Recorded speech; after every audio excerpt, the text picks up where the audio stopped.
Good evening, children of the night, and welcome. Before we get back on the road, I wanted to take a second to acknowledge a request we received recently. As a horror podcast, we make a point of seeking out some of the darkest, most disturbing fiction we can find, within good taste. There's a delicious thrill in being afraid, after all. But occasionally, the themes our stories explore are particularly troubling for some, and cause more than the innocent frights they're intended to. For those stories that run that risk, we'll be including trigger warnings in the show notes. So, if there were some horrors you'd rather avoid, we'll do our best to give you a heads up there. This week, we're taking a bit of a detour, heading south to the sun and sand of Florida, down through the Panhandle, across the small group of islands known as the Florida Keys, and on to the furthest southern point in the U.S., the island city of Key West. There's a little establishment there that I think we should check out. After all, we've traveled quite a ways from our last stop in Kentucky. Let's say you and I grab a drink. Captain Tony's Saloon is the oldest bar in Key West, and easily the most infamous.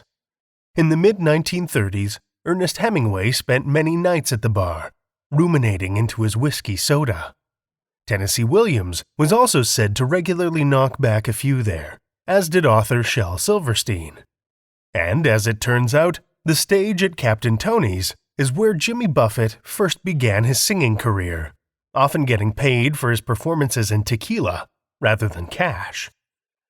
But as much as the saloon is famous for the musical and literary legends that spent time at the watering hole, it's got a darker history, whose roots run deeper still.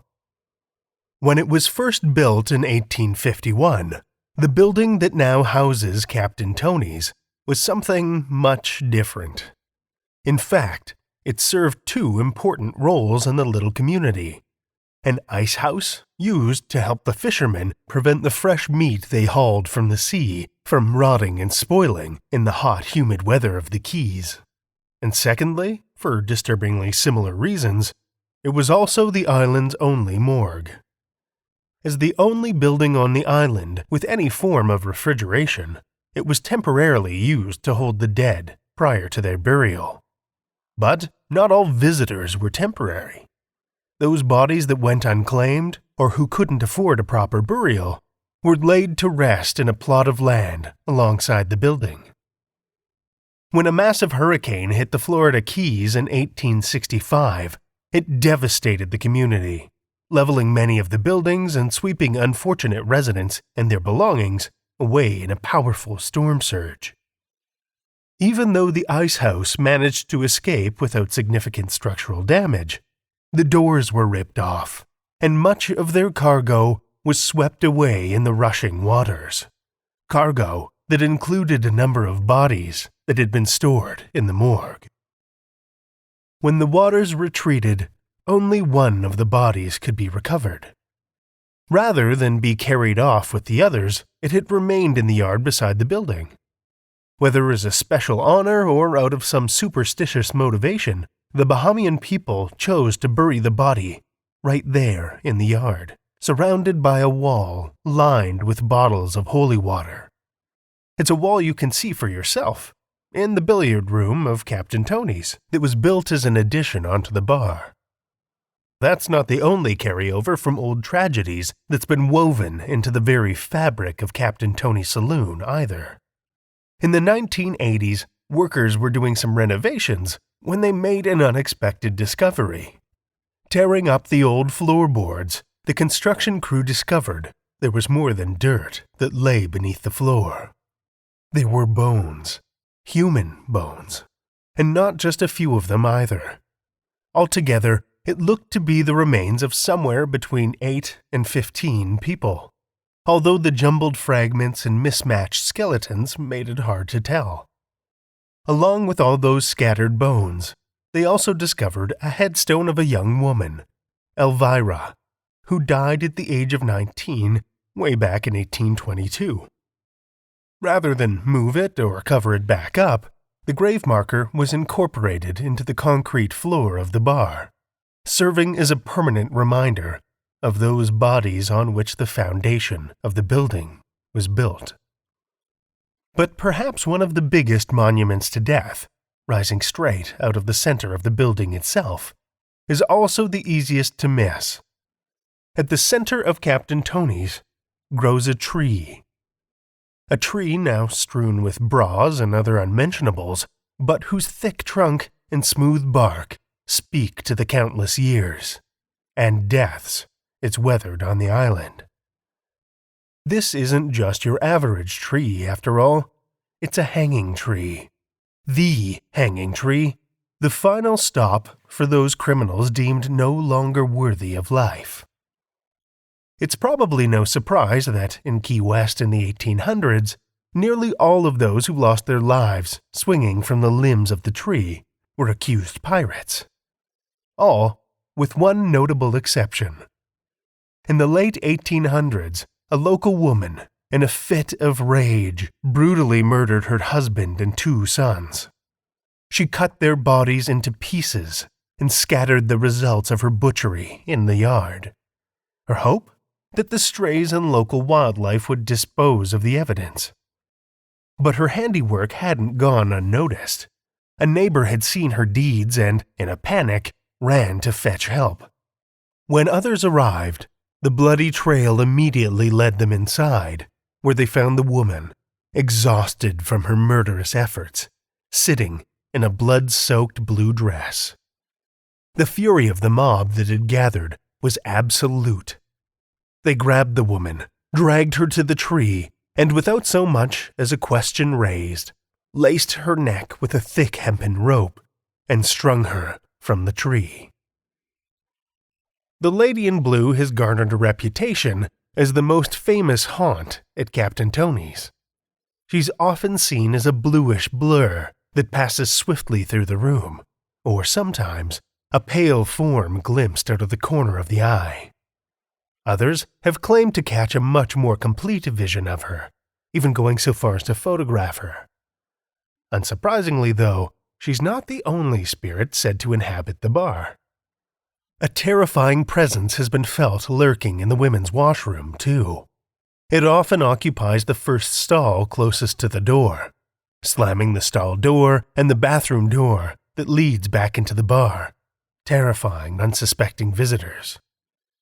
Even the owner, Joe Faber, a self-proclaimed skeptic, has had a hard time explaining away some of the experiences he's had at the bar late at night. Voices distinctly calling his name, beckoning him to the enclosed back lot. But his most unsettling experience begins with a simple request. While sitting at the bar late one night, tallying receipts for the evening, the same voice that had called his name rang out, clear and commanding. "Don't leave," it said. And a chill ran down Joe's back. He jumped up and checked all of the doors and windows, making sure there was nothing amiss with the bar. Some part of him was afraid the voice was a warning, or even a threat. But after finding the bar completely locked down, he decided to go home. Early the next morning, while Joe was still sound asleep, his phone rang. It was the police. A girl, it turns out, had decided to commit suicide and taken a handful of pills. As a last goodbye, she'd called her mom and confessed to being in front of a yellow building with a green awning. A bar, she thought. But before Key West police could get to her, she died. On the front step of Captain Tony's. Almost right after Joe had chosen to ignore the ghostly voice and head home. So, whether they're helpful disembodied voices, murderous women in blue, hanged pirates, or the lost souls swept away in a storm surge, it's clear, not all of the regulars at Captain Tony's saloon head home after last call. Now, what say we order up a round of fiction? Our first story for the evening is a tasty little morsel from Karl Brandt. Karl Brandt is an Australian writer whose work has appeared in such notable publications as Decay, Australia's longest-running independent horror comic, the UK's Something Wicked anthology comic, The School Magazine, the world's oldest literary magazine for children, Australian Bird Life, Inside Indonesia, and now Tales to Terrify. Born in Norway and living in Jakarta with his wife Ita and little Alia, Karl has explored the worlds of myths and legends, with stories spanning from outback Australia to ancient Greece, China, Egypt, North Africa, the Middle East, Southeast Asia, and Norway. He can be found online at knbrandt.wordpress.com. Link is in the show notes. And most importantly, he hopes his mom is listening to this podcast, as he'd like to dedicate the following story to her. Children of the Night and Mrs. Brandt, join me for Karl Brandt's Garkain, first published in Seizure, April 2016.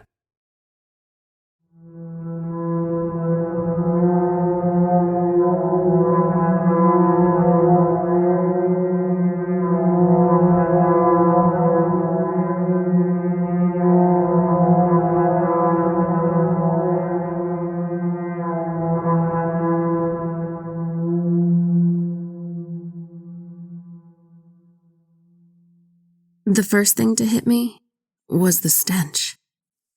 It rose up through the mangroves like a living thing, ripe with ammonia and pungent decay.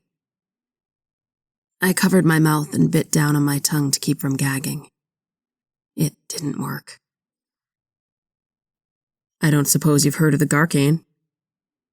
Ty peered down at the flat, saucer-shaped body that laid before us in the mud.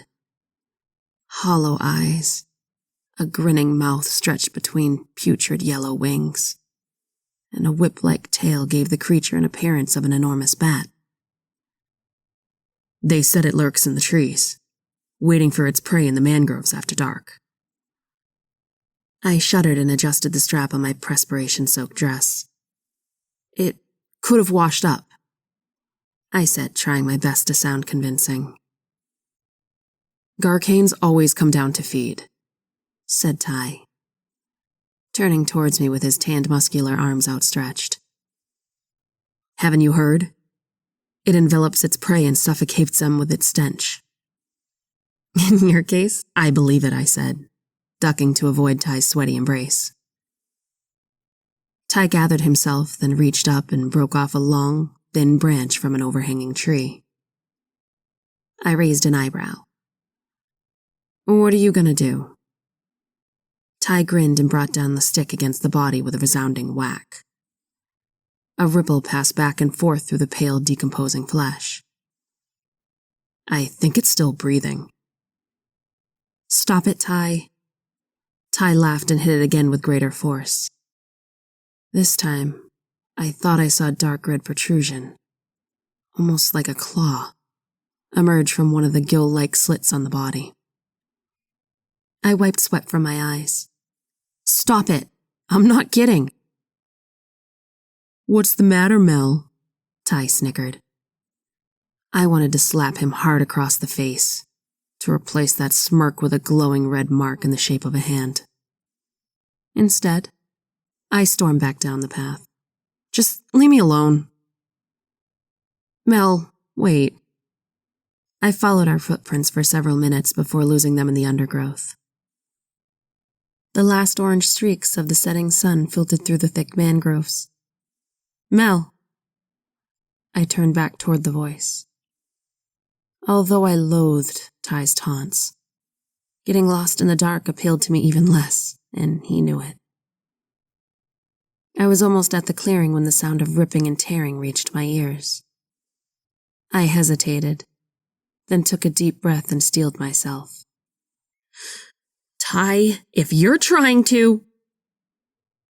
But the words caught in my throat. Both Ty and the carcass were gone. There was nothing, except for the beating of leathery wings as a dark shadow passed overhead.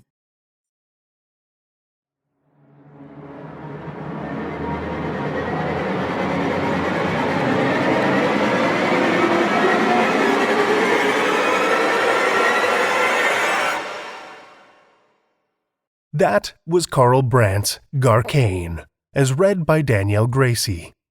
Danielle is recording out of New Bedford, Massachusetts, where the people can be just as scary as any horror story. When she isn't recording, she is tending to the 2 small children living in her house. They just won't stop screaming at night. Danielle is a graphic designer by trade, spending most nights photoshopping horror scenes out of your nightmares. Thank you, Danielle. Our second story this evening comes to us from J. Ashley Smith. J. Ashley Smith is a British-Australian writer of dark speculative fiction.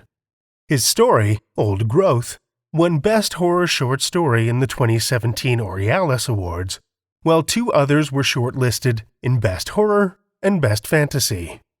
His work has appeared or is forthcoming in Dimension 6, Aurealis Magazine, Pantheon Magazine, and Bourbon Pen. Join me, children of the night, for J. Ashley Smith's The Further Shore, first published in Bourbon Pen, March 2018.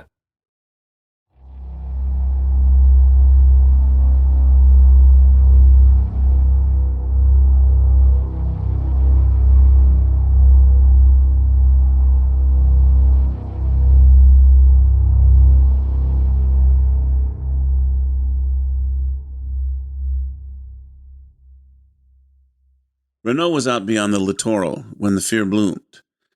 Drifting with the currents, he bobbed above the reef. The sun warmed his back, cast a spangled net of iridescent white on the ocean floor. The only sound was the rasp of his breath in the snorkel, the faint pop-pop of unseen creatures in the labyrinth of black coral below. The black reef with its oil-slick glimmer stretched as far as he could see. Crooked spires, towers that jutted and curled like obsidian fingers. Was it a trick of distance or movements of the water that made the coral writhe and sway? It was profoundly hypnotic, drew him out over ever deeper waters, farther from the shore.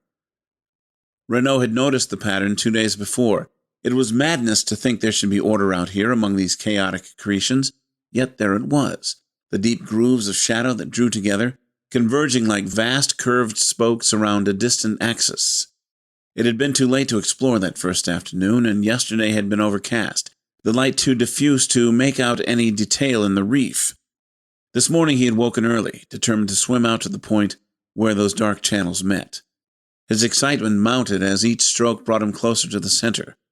The crevice he was following narrowed, its arc tightening around smooth plates that resembled the petals of an obscene black flower. These segments overlapped uniformly, interlocking at the hub around something that glinted, that refracted light in soft, shimmering rainbows. It looked very much like a pearl the size of a boulder. Renault strained to make it out, unable to believe what he was seeing.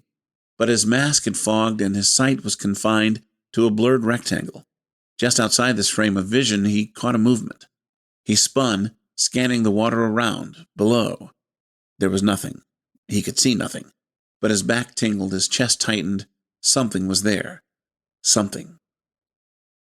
Renault became suddenly aware of the depth of water beneath him, the distance to dry land, the darkening sky. The shadows within the black landscape were spreading, swallowing the reef, and within them, fear propelled him. He turned shoreward, beating at the waves with his arms, with his fins, battling the currents of the outward tide. Though every muscle screamed, he did not stop thrashing until he felt the sand beneath him. The reef obsessed Renault. For days now he had been coming here, following the water's edge to where the salt and pepper sand turned gritty black, to where he had first found the shells. He thought of them as shells only because he had no better word to describe them. Organic forms that twisted and coiled without order, without repetition, conforming to some other geometry. Some ribbed, some spurred, some perfectly smooth. The shells were all black when dry, but iridescent when submerged in water, revealing shifting patterns of color. All alluded to the familiar yet eluded classification. No two were alike.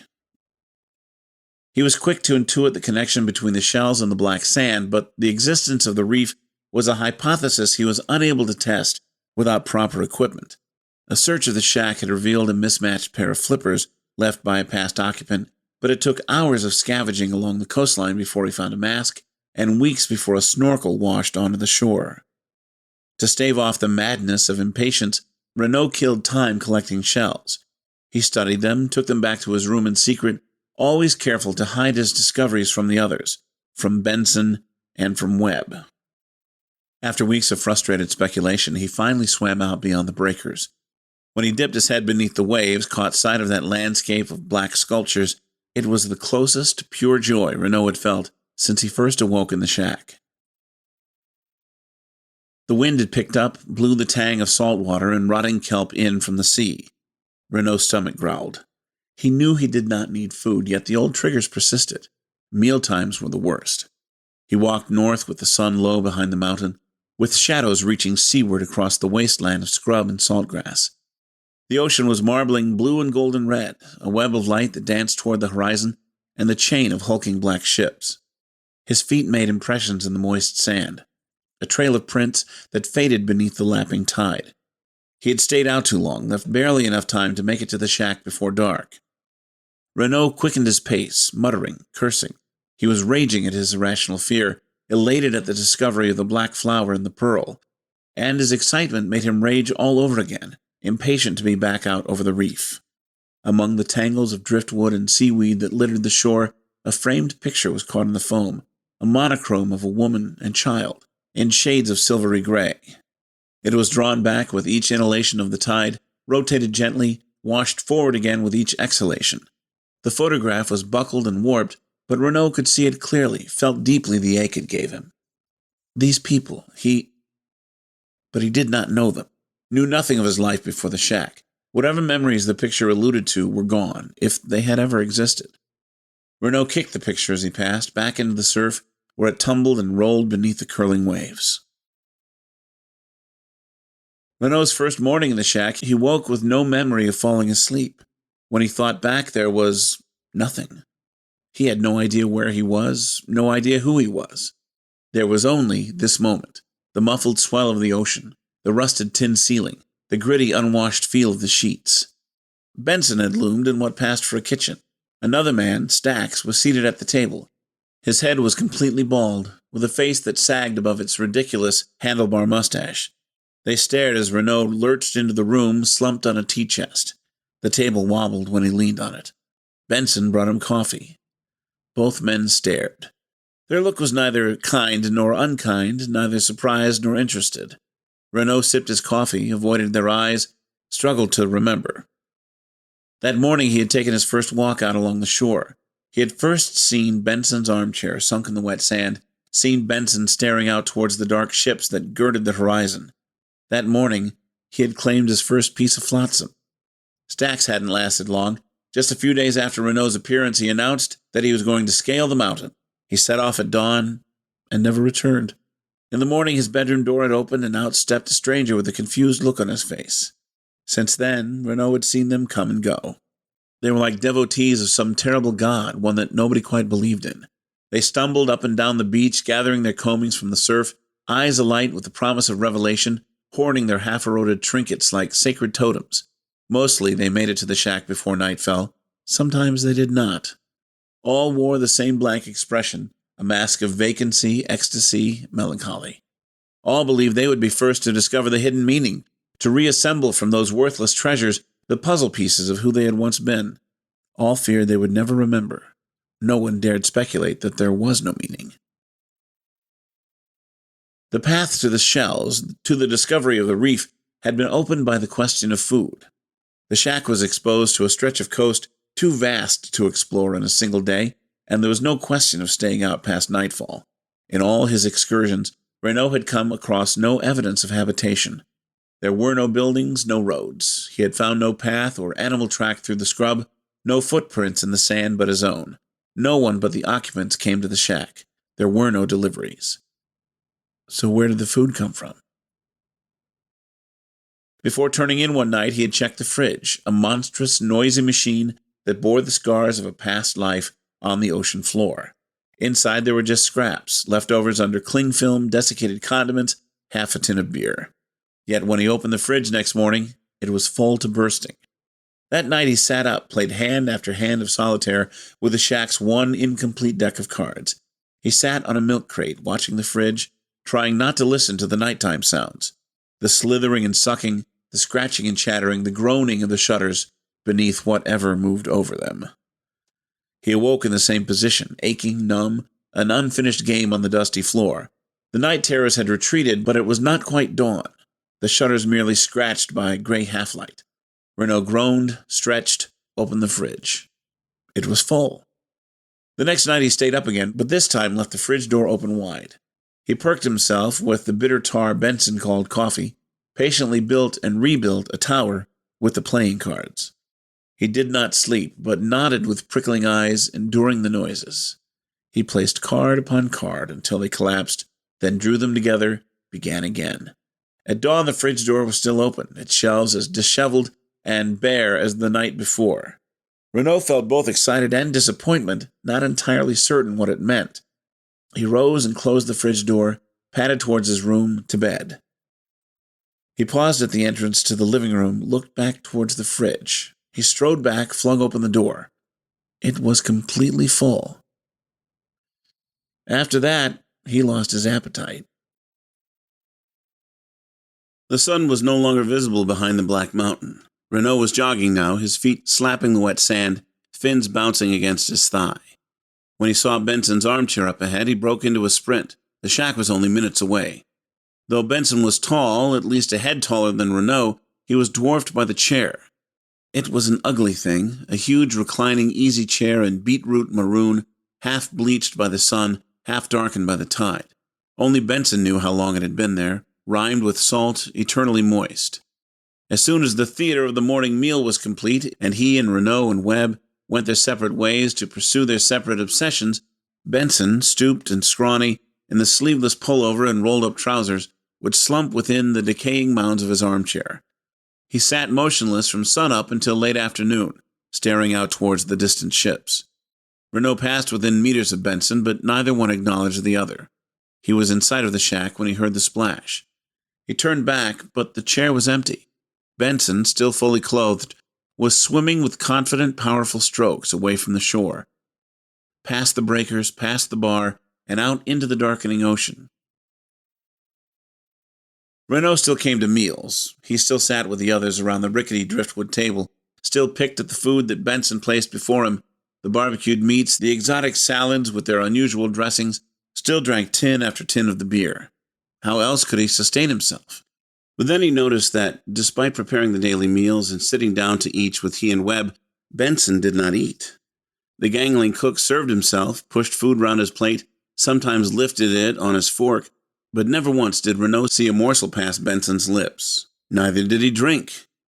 He sat with the others, at the table, on the couch that smelled of rat dirt and brine, clutching a tin of beer, a cup of coffee, a glass of milk, but he did not so much as sip. Benson kept up the vague pretense of sustaining himself, and for Renaud and Webb, and who knew how many others before them, that was enough. They were too preoccupied with their own sustenance to notice, too immersed in their own worlds. But once Renaud had seen, it was impossible to unsee. At every meal, as Webb shoveled forkfuls into his mouth and swilled them down with beer, Benson would feign interest in the other's jibber-jabber, move food from one place to another on his plate, raise and lower an empty fork. Before Webb had scraped his last mouthful, Benson would rise and scoop away the plates, mugs, and bowls, emptying his untouched meal into the dustbin. Renaud watched him with increasing curiosity. If Benson did not eat, then he must know something about the food.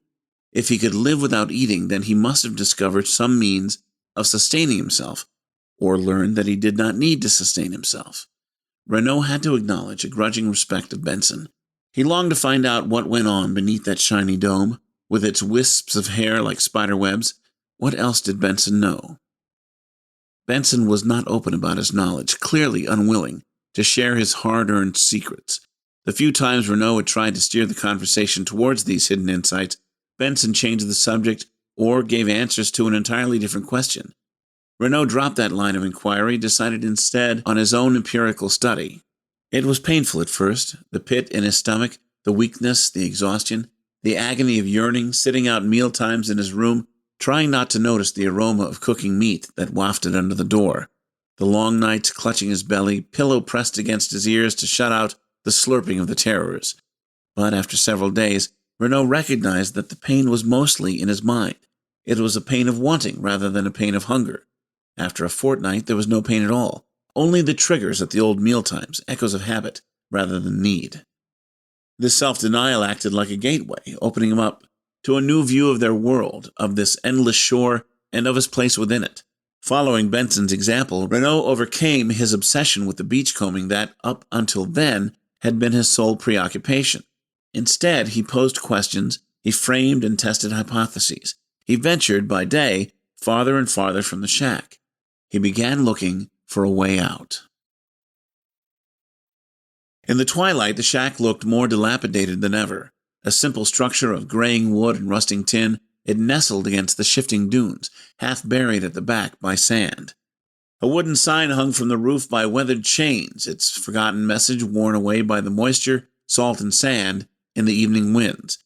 The shack creaked as he approached, shook slightly as he opened and closed the door. Webb was at the table, legs spread, scratching idly beneath luminous board shorts. He was poring over some new collection of flotsam. They were childish things, a toy robot, a muscular doll in a battle stance, an abstract plastic shape that might have been a bird. Webb held each one up to the light of the oil lamp, the puffy moon of his face, transfixed with wonder, delight, confusion. It was an expression both ecstatic and anxious, intoxicated with the promise of meaning, afraid it might never be fulfilled. Webb pulled a cord that dangled beneath the bird thing. It lengthened with a grating, ratcheting sound.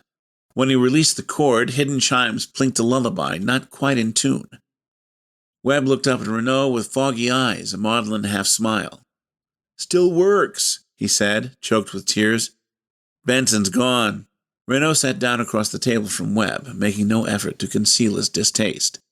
From the moment Webb first appeared at the shack, he had made Renaud's skin crawl. Something about his doughy physicality, the way he spread himself like melting butter over every surface he covered, the way the roll of his gut overlapped his shorts, the way he was not disgusted by himself as Renaud was disgusted by him. What grated most was Webb's almost sociopathic extroversion.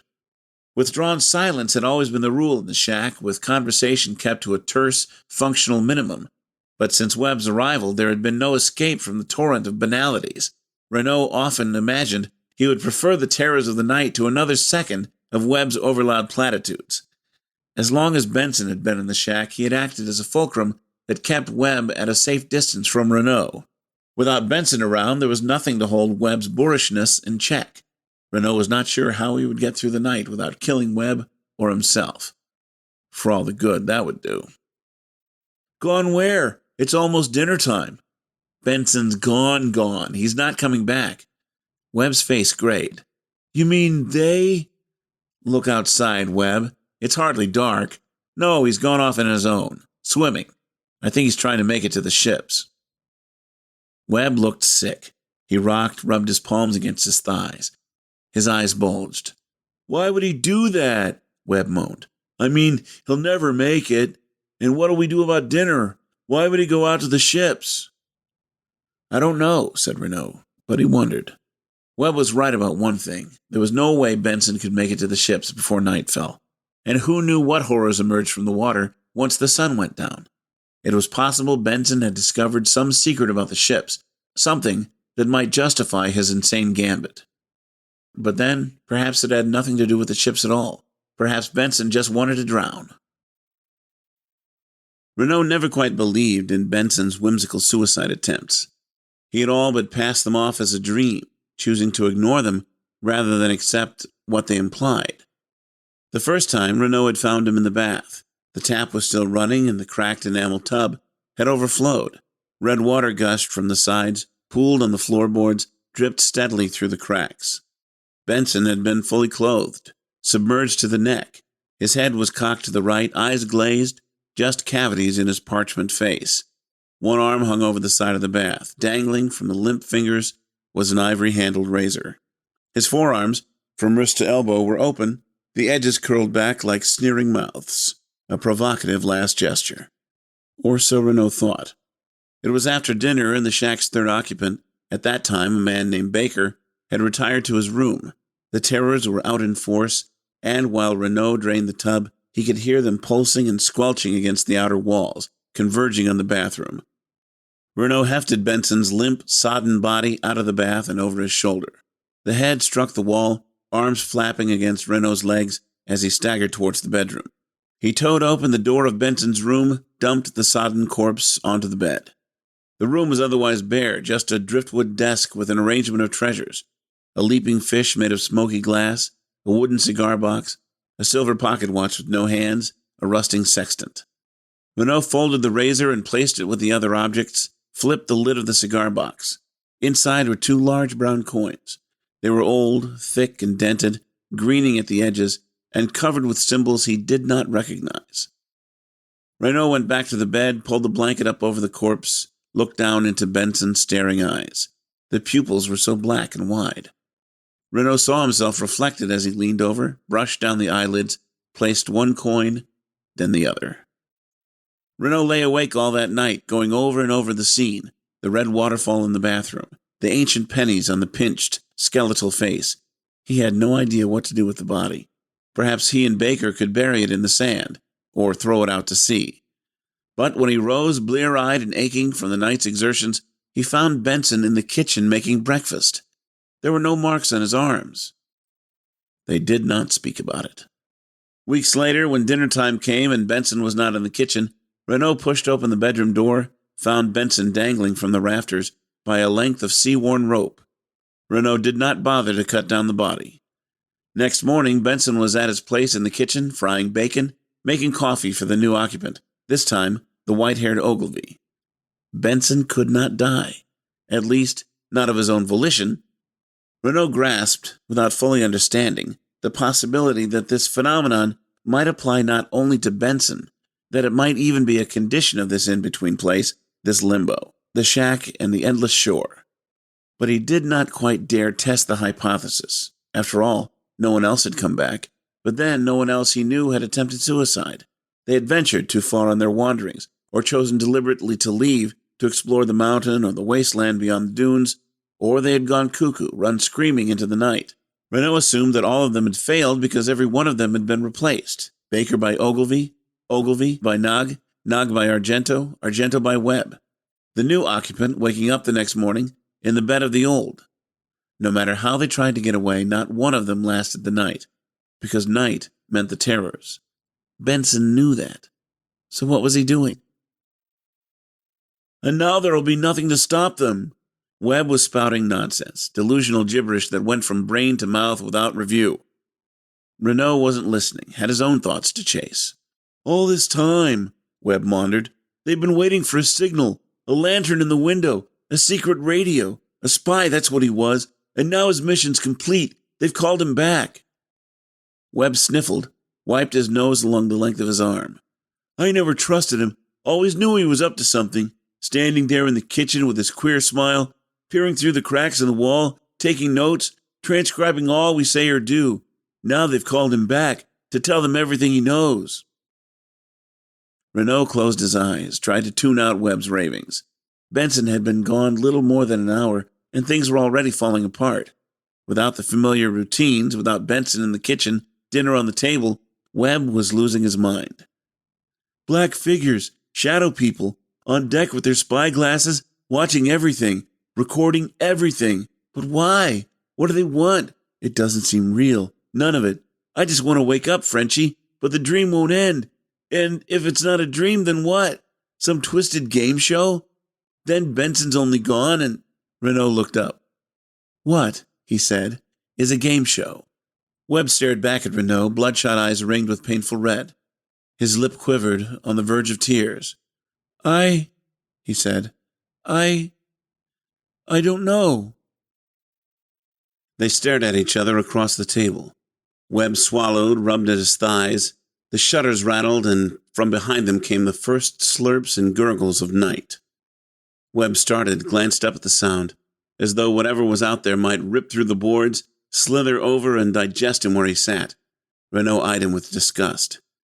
Don't dwell on it, Webb, he said, and stood, pushed back his chair. But what about dinner? Webb called after him. Renault paused at the door of his room. I think you'll survive, he said. Renault sat on the bed with his back to the inner wall, farthest from the sounds of night. His ears were plugged with pillow stuffing, but he could still hear Webb in the living room talking to himself, tugging at the string of the bird toy, falling silent to moon over the lullaby. Renaud could still hear the sobbing. He stuffed the wadding deeper, continued to fondle, one after the other, each shell in his collection. There was the ribbed black finger that made him think of a talon, only where the claw should have been was a sphere, like an eye. There was the spiral stack of cogs, its minaret crowned by splayed black tongues. There was the curved fetish, shaped like a rodent, only the insides were on the outside, the folds and striations so very like nerves, organs, entrails. Then there was the screaming mouth, the severed ear, the mechanical skull, the necrotic penis. All of these almost shapes, all in the same cold, smooth coral, all as shiny black as hardened oil. And these were just the handful he had kept. Back on the beach, where the salt and pepper sand turned gritty black, there were hundreds, thousands more just like these, alike and yet wholly not alike. He thought again of what he had seen that afternoon at the reef, the abyssal grooves of shadow, all curving toward the same central point. He tried to picture the vast structure from a vantage point far above. He imagined a great wheel, a black eye with a gleaming white pearl at its center. What did anything matter compared to this? Benson, the ships, the terrors of night, all were meaningless compared to this other world that he alone had discovered. Overwhelmed with fatigue and with his mind adrift, Renaud let slip his hold on consciousness and sank beneath dark waves of sleep. He was woken by a bang. He fumbled the wadding from his ears and listened. Silence, a complete absence of sound, as though even the terrors were holding their breath. Then the shushing feet through sand, and sobbing. Webb had snapped. He had run out the front door and was out behind the shack, trying to scale the dunes. Renaud sat up, straining to listen. He heard nothing of the terrors on the walls, just the feet in sand, the sobs and crazy muttering, some phrase repeated over and over. Then Webb began to wail. Then he began to scream. Renaud lay back down, plugged the wadding deep into his ears, stuffed it in so far it hurt. He closed his eyes, wrapped a pillow round his head, but he could not escape the sounds, the slurping, the guzzling, Webb's final bubbling whimpers. It was a long time before he fell asleep again. Renaud woke before dawn, pushed himself upright, pressed his feet against the cool boards. He listened. The shack was silent, just the whisper of sand on tin as the wind blew out to sea. An indefinable sense of wrongness pervaded the shack, as though everything had been blown wide open, leaving nothing certain. The kitchen was dark and still, but the door to Benson's room was ajar. Renaud listened at the crack, peered into the gloom. Nothing. He swung the door and stepped in. The bed was empty, neatly made. The desk was clear, all the mementos. The razor, the cigar box, the glass fish, all were gone. Benson had not returned. But he had not been replaced. Renaud pulled the door to. There was a cough from Webb's bedroom, then a groan. Not Webb. Renaud tiptoed through the living room, grabbed his fin, his snorkel, and mask. He slipped out of the shack and down to the water's edge, turned south towards the reef. Ahead of him and behind, the endless shore merged with the horizon in a white haze of sea and sand. Renaud wondered, not for the first time, if there might not be something out there in that indistinct distance. Other shacks, other people. He imagined an infinite beach lined with dwellings of driftwood and tin, each little further than a day's walk, but too far to be reached or even sighted before nightfall. He pictured a multitude of amnesiac beachcombers, each blind to the other, scouring the interminable waterfront for some clue to their previous life. Might there not be others, too, just like himself, looking for a way out? Others like Benson, who had perhaps found one? The thought was both dizzying and strangely comforting. More so than the gnawing suspicion that there was nothing, the beach stretched indefinitely toward nowhere, serving no purpose, that they were entirely alone. He saw Benson's armchair ahead like a monument jutting from the surf. He half expected to see Benson's angular knees, his long pale feet, but the chair was empty. Renaud sank into it and looked out to sea, out to where the ships were gone. Renaud stared and stared, The absence made the skyline naked, vulnerable, as though only the ships had kept the sky and sea from collapsing into one another, swallowing the world in a swirling, bubbling deluge. His heart raced. Benson had swum out to the ships, had not returned, and now the ships were gone. What did it mean? An insane thought gripped him, made him panic. What if Benson's disappearance had begun a chain reaction? First Benson, then the ships, then...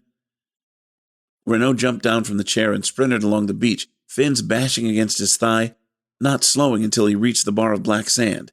He fell into the waves, tugged on his flippers, bit the snorkel, swam out past the breakers, scooping and kicking at the water with fearful urgency.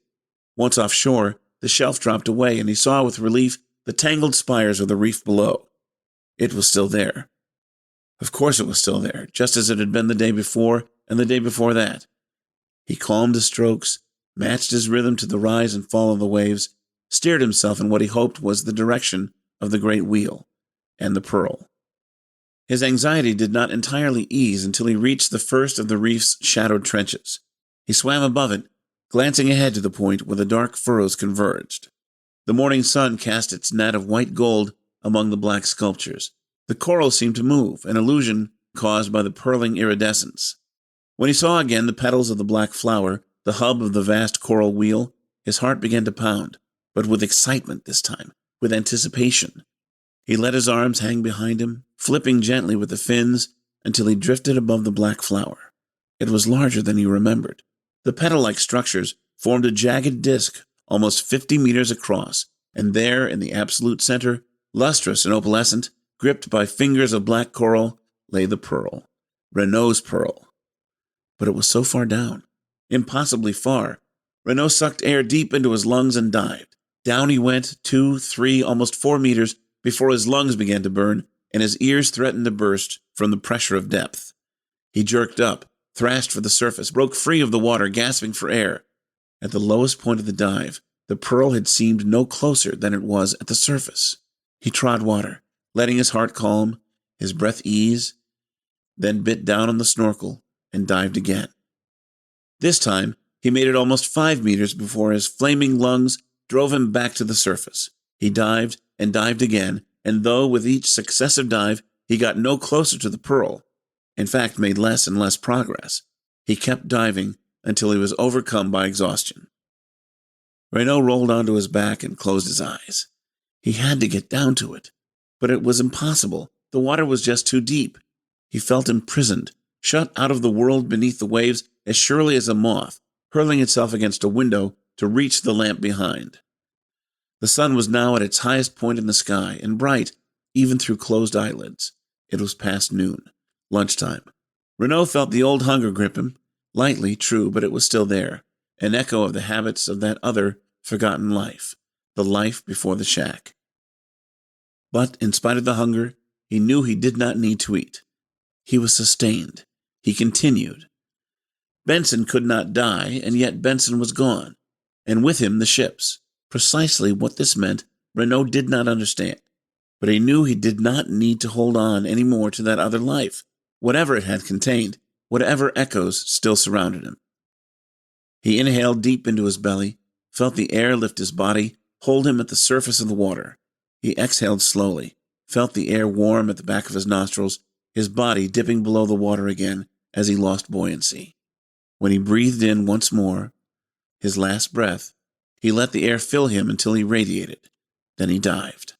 As he swam down, he pulled the mask from his head and let it drop, saw it spiral, catching glints of sunlight as it descended. His eyes stung at first, vision blurred from the salt, from contact with the water, but they soon cleared, revealed a perspective on the reef that was wider, an almost 180-degree view. He reached the 5-meter mark, and his lungs began to broil, then to blister. He panicked, started thrashing. He could no longer hold his breath, and now had no time to make it back up. He gasped, and water filled his lungs. Renault hung, motionless, suspended. His chest rose and fell, rose and fell. He knew that water cycled through him, from his nostrils to his throat, to his lungs, and out again, yet he felt only... He had no word for it. The ocean, the reef, the mass of coral had its own breath. a gentle, measured inward-outward motion, and Renaud felt himself breathed within it as he breathed without breathing. A sense of peace washed through him, from his chest outwards to his feet, to his fingers, to the crown of his head. He raised his hands, studied them, the lines of his palms, the creases at the joints and knuckles. He clenched his fists, checking their solidity. He was here, and yet... He moved his hands through the water, kicking gently behind, swimming down without effort towards the ocean floor. Within the reef at last, he observed how the movements of the coral seen from the surface were no illusion. It was not just the refraction of light, or the patterns of iridescence. The reef was alive, in a sense that the shell's dead matter could only hint at. It was dynamic, animate, ceaselessly creative. He reached a hand out to touch one of the spires, surprised by its warmth, its smoothness, the way it yielded beneath his fingers. The coral reacted to the contact, rippling into new forms and patterns. Human body parts coiled to form reptilian tails. The obsidian cilia of jellyfish writhed into plaits, breaking apart, becoming exoskeletons of implausible crustaceans. Dead eyes opened and shut. Mouths yawned, bit, drooled. Black saliva hardened and split, morphing into the carapaces of crawling beetles. Black teeth impaled black flesh. Black claws ripped at their own black bodies. The coral tore at itself in a destructive orgy of generation. It was grotesque, beautiful. Renaud was mesmerized, in an ecstasy of horror. He swam through the labyrinth of iridescent buttes, marveling at the half-creatures born from the reef, unformed things that scurried, slithered, or clung to its surface, feeding on it only to be devoured by it, as some other contiguous part of the whole drew them back into itself. He saw crabs with legs of human fingers, snakes with a gorgon's head of squirming blind rats. He saw organic machines, reptilian organs, the sex acts of impossible mechanisms, all bound to the writhing black coral, all within it, and of it, a superorganism in perpetual evolution. He was so absorbed in the spectacle of transformation that he did not notice the shadows lengthen, the rainbow luster dim, the sun descend. The light faded so gradually he was not aware of it, the water hazing from crystal blue to gray until it was almost as black as the reef, until, looking upward, Renaud could see nothing, only darkness. No way to tell where the water ended and the air began. No way to tell what was up and what was down. He panicked, swam crazily towards what he thought was the surface, crashed instead into a coral stack, recoiled, thrashing at the sickening movement like fingers, like tentacles, like the grasping claws of an invisible predator that clutched at his back. He screamed. But without air there was no sound, only water expelled into water, and the burning fear in his chest. He spun, twisting to his left, to his right, feeling again that sensation of being watched, of being reached for, of being hunted. But in the dark, there was nowhere to hide. Whatever was down here could not be escaped. Renaud went limp, let himself drift, up or down, it did not matter. He felt a pull in his chest, that sensation of being watched, but different somehow. As he let go, as the fear began to melt, the pull seemed less a feeling and more like a song without sound. It was a call. He was being beckoned. Renaud drifted towards the source. He became slowly aware of shapes ahead of him, rising from the gloom. Deep in the reef, a light flickered, gray, white, silver, gray, white, streamers of incandescence that strobed behind silhouettes of gnarled coral. Renaud moved towards it with gentle strokes, the tugging in his chest growing stronger as he drew nearer to the light. He saw beneath him the polished surface of the vast petal-like forms, cracking silver gray with the light bursting from their center, from the pearl. He swam closer, the bioluminescence fizzing like electricity in the surrounding water. Almost upon it now, he reached out his hand, fingers outstretched, longing to feel it against his skin. But he never made contact, for there was no surface. Renaud's hand sunk inside the pearl, tingling as though nibbled by tiny, electric fish. He laughed, delighted, only half aware of the segmented, chitinous limbs that rose up around and behind him. He reached out his other hand and plunged it into the snowstorm, entranced by the flickering speckles of light, by the prickling that rose up his arms, along his shoulders, up and down the length of his body. He felt nothing as the limbs, like the jaws of a trap, snapped down upon him, then wonder as the brutally sharp, talon-like points pierced his chest, his shoulder, his thigh, and when the coarsely serrated edges tore at his flesh, stuffing him down into the crackling sphere, there was only rapture. I am reborn, thought Renaud, as his head disappeared inside. I am... But the thought was drowned within a swell of white noise.